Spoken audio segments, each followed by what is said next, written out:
3 days before my birthday, John broke the news. A party? For you? My voice came out too high, almost a squeak. John, my husband of 5 years, beamed at me. Yeah, babe, isn't it great? My coworkers wanted to do something special. I stared at him, my stomach twisting. It was Wednesday night. The party was planned for Saturday. It was planned for the day of my birthday, but the party wasn't for me. But the house is a mess, and I haven't even thought about dinner. John waved his hand dismissively. Don't worry about it, honey. It'll be fun. Fun for who? I wanted to scream. All I could picture was a house full of strangers judging my messy living room and my even messier marriage. The next morning, the weight of John's surprise hit me like a ton of bricks. 30 people. 30 people I had to feed, entertain, and pretend to be delighted to see. The thought of it was exhausting. I had never been a fan of large gatherings, and the idea of hosting one without any prior notice was overwhelming. My own friends, my family, none of them would be there. It was a stark reminder of how isolated I felt in this new chapter of my life. I had moved to be with John, leaving behind my support system, and now I was expected to host a party for strangers. It was just John's people. They were friendly enough, but I couldn't shake the feeling of being an outsider. They had their inside jokes, their shared memories, and I was just a spectator. I tried to talk to him about it, to explain how overwhelming it all felt. I wanted him to understand that this wasn't just about the party. It was about feeling unheard and unimportant. Honey, it's just a few snacks, not a 5-course meal. He brushed off my concerns, making me feel even more isolated. It was as if he couldn't see the bigger picture. They're excited to meet you. Loosen up a bit. His words were meant to be comforting, but they only added to my frustration. How could I loosen up when I felt so out of place? But I couldn't loosen up.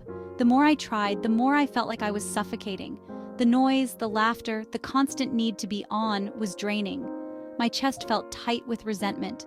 I resented John for putting me in this position, for not considering my feelings. I resented the guests for their obliviousness to my discomfort. Where was my fun surprise? Where was the effort to make me feel special, to make me feel seen? It was supposed to be a celebration, but it felt more like a chore. Where was the consideration for my feelings, for my time?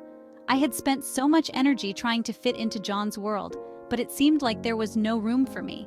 The party was just another reminder of how much I had sacrificed and how little I had gained in return. The grocery store was a nightmare. My cart overflowed with chips, dips, vegetables I didn't have time to chop, and enough meat to feed a small army. Every aisle I turned down, another item was added to my mental list. The cashier looked at me with a mix of pity and amusement.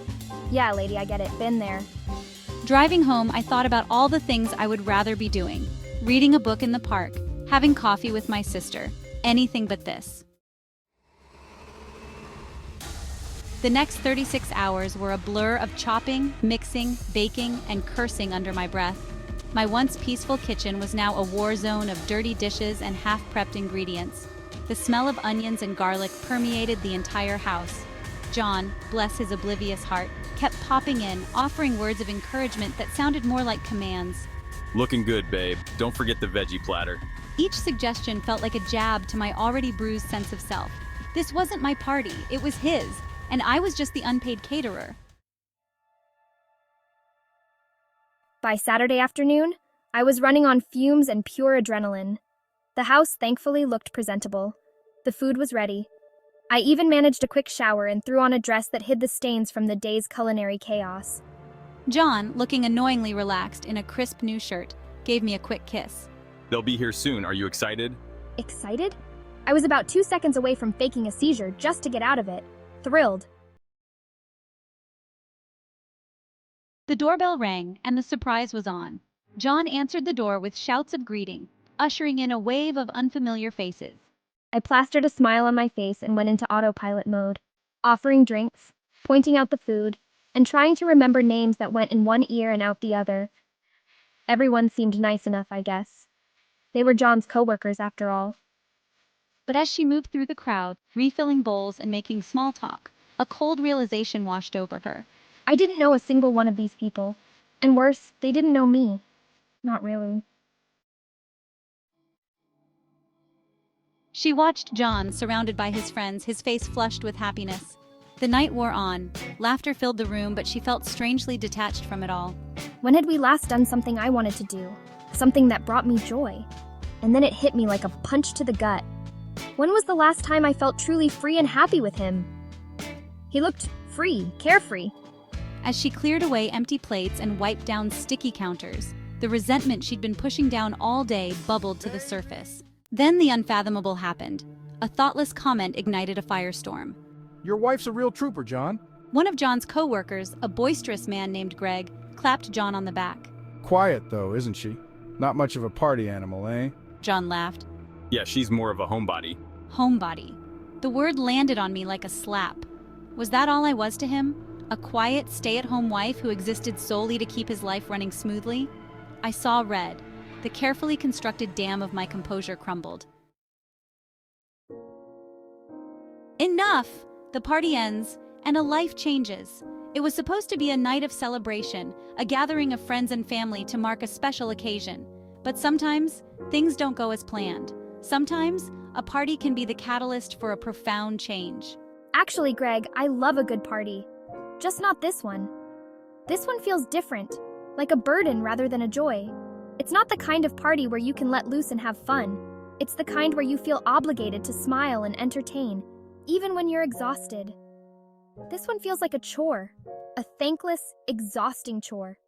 I didn't sign up for this. I didn't ask for this. And yet, here I am, expected to play the perfect host, to cater to everyone's needs while my own are ignored. The room fell silent. The laughter and chatter that had filled the air just moments before vanished, replaced by an uncomfortable stillness. It was as if everyone was holding their breath, waiting to see what would happen next. John's face drained of color.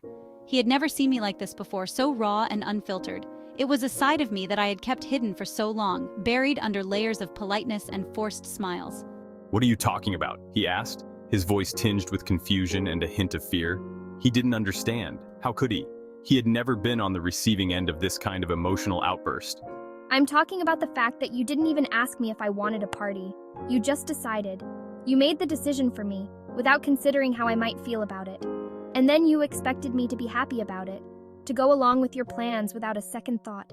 It's my birthday, and not a single guest brought a present, which is fine, but even you didn't get me anything.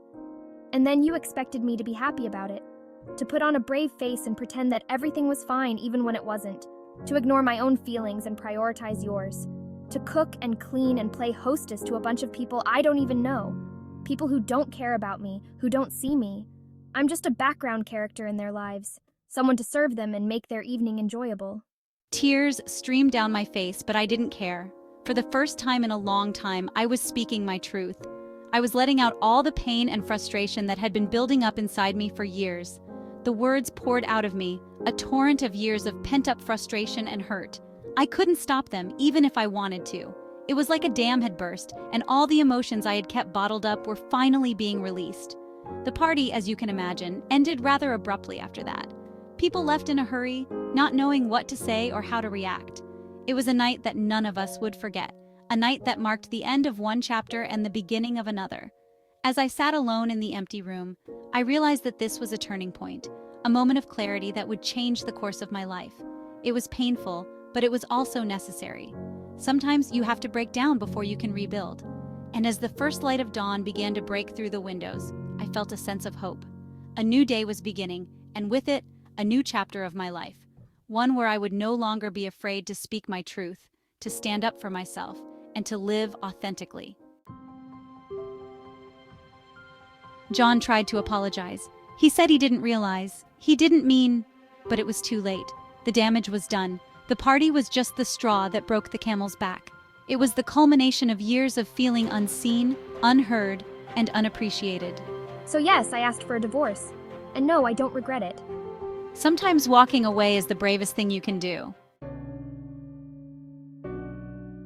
Sometimes love isn't enough. It's a hard truth to swallow, but it's one that many of us come to realize at some point in our lives.